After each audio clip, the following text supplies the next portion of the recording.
In Canton, Mississippi, two men, Billy Ray Cobb and James Willard, are drinking and speeding along a dirt track, tormenting the residents of the small town. Meanwhile, Tanya, the daughter of Carl Lee Haley, is doing some shopping at the grocery in town. Billy and James pull up to the same grocery just as Tanya is leaving. They enter the grocery and grab some beer, trashing the place in the process. The men leave and are driving along a road when they encounter Tanya, and here the entire story goes downhill. The men attack Tanya brutally, then dump her in a nearby river after the act. At the lumber yard in town, Carl gets the dreaded phone call and soon rushes home to see his battered baby girl, who manages to survive the attack, apologizing to Carl for losing her groceries. Sheriff Walls personally goes looking for James and Billy and finds them in a bar. The men try to insult him, but Walls is having none of it and beats the men into an arrest. At a restaurant in town, lawyer Jake Brigance is informed of the attack on Carl's daughter. He is aware of Carl as he defended his brother before and is shocked to learn about the attack. While Tanya is getting urgent medical care, Sheriff Walls begins the interrogation of James. Jake is at his office when he is visited by Carl. The two talk about Tanya's condition.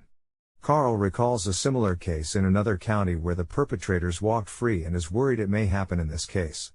He asks Jake if he would defend him if things went south, and Jake realizes that Carl has a plan. That night, Jake kisses his daughter as he puts her to bed, Carl's daughter on his mind. He tells his wife about his conversation with Carl, worried that he might do something terrible. He is not sure how to feel, as he clearly understands how Carl feels. His wife, however, thinks that Carl should be stopped. That night, Carl breaks into the courthouse and surveys the place. The following day, Billy and James are taken from the jail and brought to the courthouse.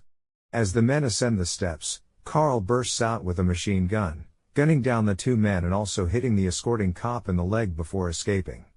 Jake returns home covered in blood and in shock before breaking down in his wife's arms. Sheriff Walls and the cops then come to arrest Carl, who turns himself over to them without even an argument, leaving his wife in tears. Jake comes to visit him in jail, still shocked that Carl actually went through with his act. Carl has no regret, as he never had an issue with the boys until they hurt his daughter. Jake tells him about the process ahead of him, adding that the district attorney Buckley has decided to prosecute the case due to the publicity.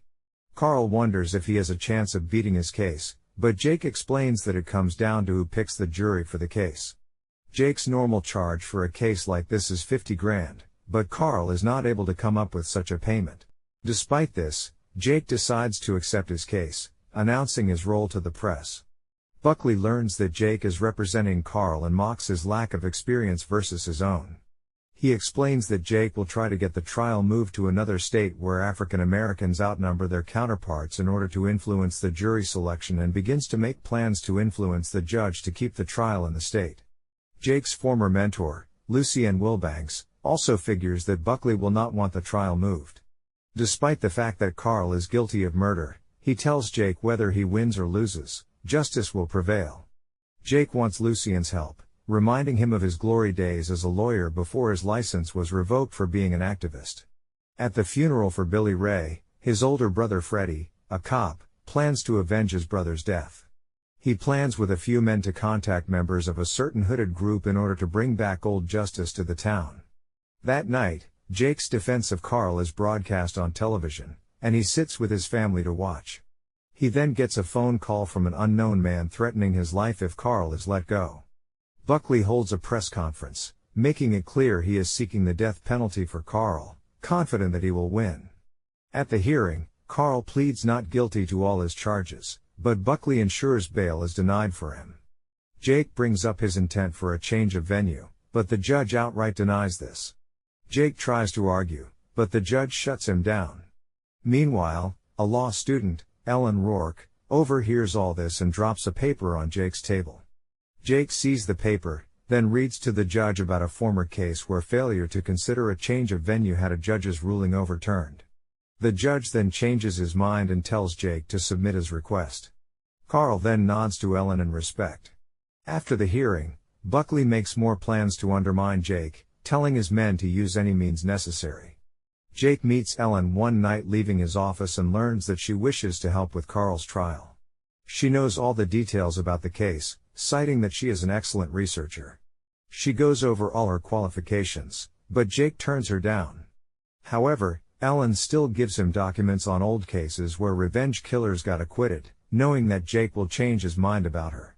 Freddie is brought to a secret location where he meets Stump Sisson, state leader of a certain hooded group.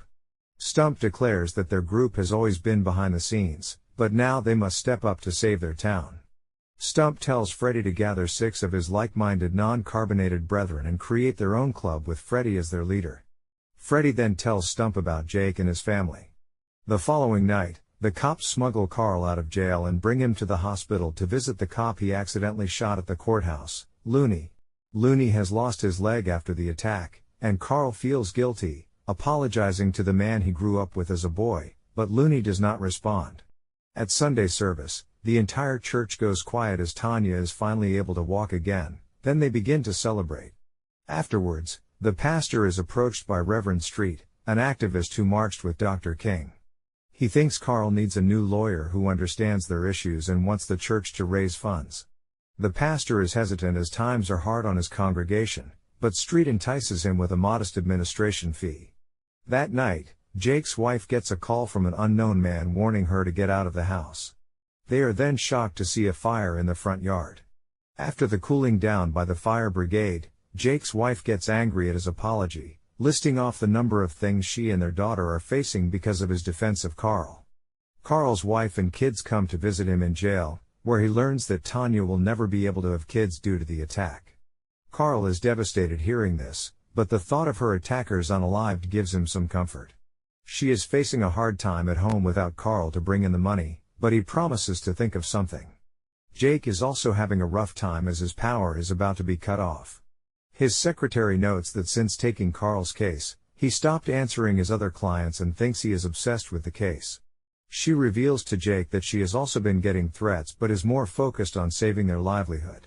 They get a call and Jake rushes to the police station where Street and the pastor are there with Carl. Street has brought a top-notch lawyer named Reinfeldt and wants him to take over Carl's case. They have raised over $7,000 towards Carl's defense, but Carl confronts the pastor for using his family's plight to raise money for themselves. Carl then demands that the pastor hand over the money to his family unless he wants a scandal. Street gets upset and insults Jake, but Carl defends him, deciding to stick with him. He also demands that Street hand over the money raised to Jake unless he also wants his reputation tarnished. The following evening, Jake's secretary is leaving the office unaware that Freddie is following her. That night, a man calls the sheriff, warning him of an attack. Outside Jake's home, a man runs to the side of the house with a briefcase, but Sheriff Walls ambushes him and Jake rushes out to get some blows in. They demand he open the case and are shocked to see a ticking bomb inside. The man refuses to disarm it, so Jake tosses it just in time for it to blow up. After the attack, Jake sends his wife and daughter away to keep them safe. She is worried about him, but Jake promises to be careful. Jake goes to visit the judge, who has decided to deny his change of venue and has already contacted someone in the Supreme Court to uphold the decision. He urges Jake not to toss away his career defending Carl, but Jake leaves without saying anything. Jake's secretary and her husband are at home when they both are brutally attacked by men in ghost masks. Jake gets the news and rushes over to the hospital to see his secretary's husband. Jake gathers his best friend Harry, Ellen, and Lucienne to help select jury candidates for the upcoming trial. The selection begins but soon only non-melanated people remain. Meanwhile, a group of ghost costume-wearing gentlemen begin marching towards the courthouse, but they are confronted by the counter-protesters supporting Carl. The cops try to intervene, but soon a brawl breaks out between the ghosts and the humans, with Stump being set on fire. Sheriff Walls is being brutally attacked, but Jake manages to save him in time, taking a cut in the process. After the chaos, the ghost-wearing boys regroup and confirm Sisson's death. Freddie, though, still has revenge on his mind. Jake and Ellen go out to have drinks. He feels responsible for not stopping Carl from going through with his plan, but when he looks at his daughter, he thinks he would have done the same. That night, the ghost boys, led by Freddie, strike again. Jake drives Ellen back to her motel room, but when he returns home, his home is already burning down. Jake is sitting among the burnt ruins of his home calling for his dog. Harry comes by with a ticket for him to see his family. He warns Jake to drop the case in case he loses his life, but Jake refuses, as all his hard work will be in vain. Harry tells him his dog is dead and he will be next, but just then Jake's dog reappears, giving Jake hope. The second day of the trial, the National Guard is deployed in the town to keep order with protesters from both sides out in their numbers. Inside the courthouse, the trial and interrogation of the witnesses take place, and Jake begins to ask some hard-hitting questions, getting under the skin of the judge who warns him constantly. Jake's secretary's husband passes away, and Jake attends the funeral. His secretary blames him for putting their lives on the line, all for the sake of Carl. The jurors are out having dinner when they begin discussing the trial. 7 think that Carl is guilty, 4 are undecided, while only 1 thinks Carl is innocent. At the trial, Looney is called to the stand to speak on how losing his leg has affected his work. He was unable to get a good look at the shooter but explains that Carl personally apologized for shooting him. Jake is disappointed hearing this and has no questions, but Carl urges him to question Looney. Looney thinks Carl shooting him was an accident and doesn't think Carl should be punished, as he would have done the same thing if somebody ever touched his daughter. Against the orders of the judge, Looney yells that Carl should be freed, almost causing chaos in the courtroom. Buckley then calls his psychiatrist to the stand, who explains that Carl was in his correct state of mind. Jake then gets information from Ellen about the background of the psychiatrist and his questionable past rulings on the mental stability of other people on trial, discrediting his testimony in court. Just as Jake exits the courtroom, Freddie takes a shot at him from a rooftop but ends up shooting a cop instead. That night, as Ellen is heading home, she is pulled over by a cop. The cop gets her out of the car, but other men grab Ellen and kidnap her. They bring her back to the men in ghost costumes and tie her up in front of everyone. He plans to leave her tied up in the middle of nowhere so she can die a slow death and knocks her unconscious. A few hours later, one of the men secretly rescues her and takes her to safety. In court the next day, Jake calls his psychiatrist to the stand, who argues that Carl was not in his correct state of mind when he shot the men due to trauma from the attack on his daughter. Buckley gets his chance to question the doctor and instantly reveals that the doctor is a felon, as he was charged with a similar crime as the men Carl shot, also discrediting his testimony. Carl then takes the stand, recalling how he felt after the attack on his child. Buckley gets to question him and manages to manipulate an emotional Carl to confess that he wanted the men dead and has no remorse. After the case, Jake heads over to a hospital where Ellen is recovering. Despite her position, Ellen urges him to see the case through, as she believes what he is doing is the right thing. The members of the jury again meet over dinner, with the majority of them now thinking that Carl is guilty. That night, Jake is alone in his office when his wife turns up. She apologizes for blaming him for what has been happening, but she now understands that he is thinking about his own daughter this entire time. Jake visits Carl in jail, telling him that they will lose the case and a guilty plea would be best for him. Carl refuses this, replying that he chose Jake as his lawyer because he sees Carl just as the jury sees him. He urges Jake to put himself on the jury and consider what it would take to convince himself to set Carl free. At the trial's closing argument, Buckley urges the jury to find Carl guilty, as he took justice into his own hands. Jake stands to make his final arguments. He asks the jury to close their eyes as he tells them a story. He vividly describes the events leading to, during, and after the attack on poor Tanya, causing many in the courtroom to come to tears. He then has the jurors imagine that their non-melanated daughters were the subject of this cruel ordeal. Outside, the crowd is waiting for the verdict when it's announced that Carl has been found innocent. Meanwhile, Sheriff Walls arrests Freddie Lee for his crimes, as well as a corrupt deputy who is also revealed to be a ghost boy. Sometime later, Jake brings his wife and daughter to a family cookout at Carl Lee's house to celebrate his freedom, challenging Carl Lee's previous statement that their children would never play together.